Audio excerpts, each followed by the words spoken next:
They say no news is good news, but in the season of Discovery, well, we needed something, and they delivered in a giant heaping hump on our plate.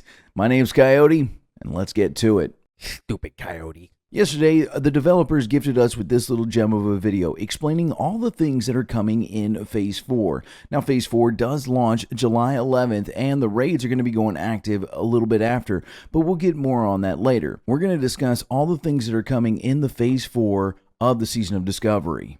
Let's start with the basics. We're finally getting to max level, which means max talent points. So new builds are going to be coming. We're going to be able to hit all the different classic zones as well as start collecting our epic mounts, especially for those of you who've been farming gold for the last little bit.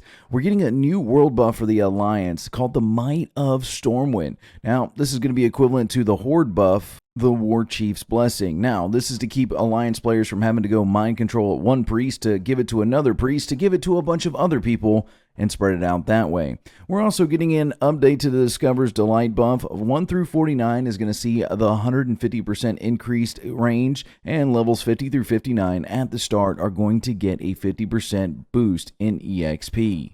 Next, our first set of new runes is going to be going to our new cloak gear slot. That doesn't mean that these are the only ones we're going to get, but these are the ones we've seen on PTR. We are expecting to see some class changes coming up, but we'll get more on that here in a bit. They're introducing a new currency, the Tarnished Undermined Reel. Now, this is the equivalent of your wild offering. It's going to be earned from non-rare dungeon bosses over level 55 once per day to purchase different materials, items, and more. They're trying to break away from the Wild Offerings method of just spamming out Maraudons and calling it a quits. They want to give people a reason to run dungeons. Next, we have Utility Runes. Now, these are going to make it to where you can do other things the other races can do. These class agnostic utility runes will provide additional bonus to a variety of skills such as weapons or spell hit and more. Next, I want to talk about one of my favorite adjustments coming to the game is we're going to see some class adjustments where some of our ruins are going to become baseline abilities, and we're actually going to get new ruins to take available. So this is actually going to see some kind of changes in how we play. We've already started to see data miners talk about this. I don't want to get into that because, as Agrin has said in the past, just because you find it doesn't mean it's going to be there when it launches. Another one of my favorite updates is the new and enhanced professions coming from the Argent Dawn, the Thorium Brotherhood, the Hydraxian Warlords, and Timbermaw Hold. It's going to be really nice to see some new plans coming out there. We're expecting to see some blacksmith and leatherworking profession specializations as they will become interchangeable for a fee sometime after post-launch. So if you don't like what you pick early on, don't get too bogged down on it. You will be able to change.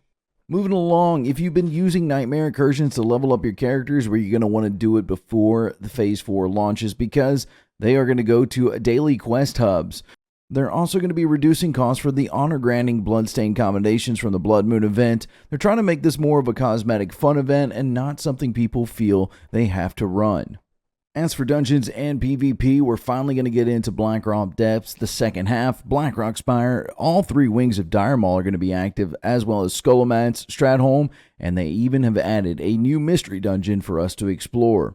When it comes to gear, we're going to see some Tier 0 armor updates and quest chains available to get these at launch. As well, for PvP, guess what? The Alterac Valley Battleground is now available on July 11th, as well as PvP class sets for rank 10. We have a new world event called the Blackrock Eruption. Ragnaros is going to upheave Blackrock Mountain, and players are going to be able to take part of a different story with some daily quests to help out and get bonus honor rewards from PvP within Blackrock Mountain, as well as increase your reputation with the Thorium Brotherhood and earn access to valuable crafting materials and other rewards. You can possibly expect some best in slot or materials to craft those coveted BIS items from each profession.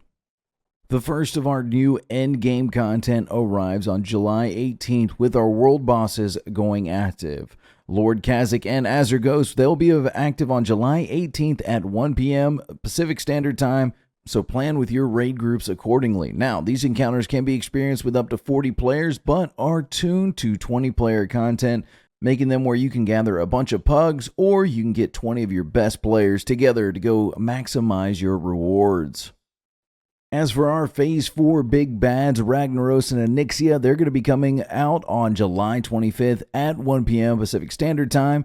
Now, you're going to be able to explore Molten Core as a 20-player dungeon with 10 classic bonus bosses, and one more. They're going to have some revamped loot, redesigned tier sets, and a whole lot more. Now, here's the best part. We're going to get a hard mode instance of Molten Core. Players are going to be able to turn up the heat with new variable difficulty mechanics, allowing players to earn more rewards for undertaking a higher difficulty. Essentially, giving us an Uldar version of the Molten Core. Onyxia is expected to be able to take on 40 or fewer players with loot adjustments as necessary, so expect people to figure out the math on those coming up. Finally, the last bit of information we got is the new raid lockout interval. They've been working on this since the Phase 1 of the Season of Discovery, and I think they may have finally fine-tuned it where they want it. Raid lockouts for SoD Season 4 is going to be twice a week, 2 static reset days. In North America and Europe, you can expect ours to be on Tuesdays and Saturdays, and Asia on Wednesday and Sundays. Those are the major updates coming to Phase 4 for the Season of Discovery. Don't forget, it launches July 11th, so you're going to want to be prepared for that. If you're worried about missing any of the different updates that are coming, just subscribe to the channel, leave a like on this video, and we'll have more for you later. As always, my name's Coyote. Happy adventures. Stupid coyote.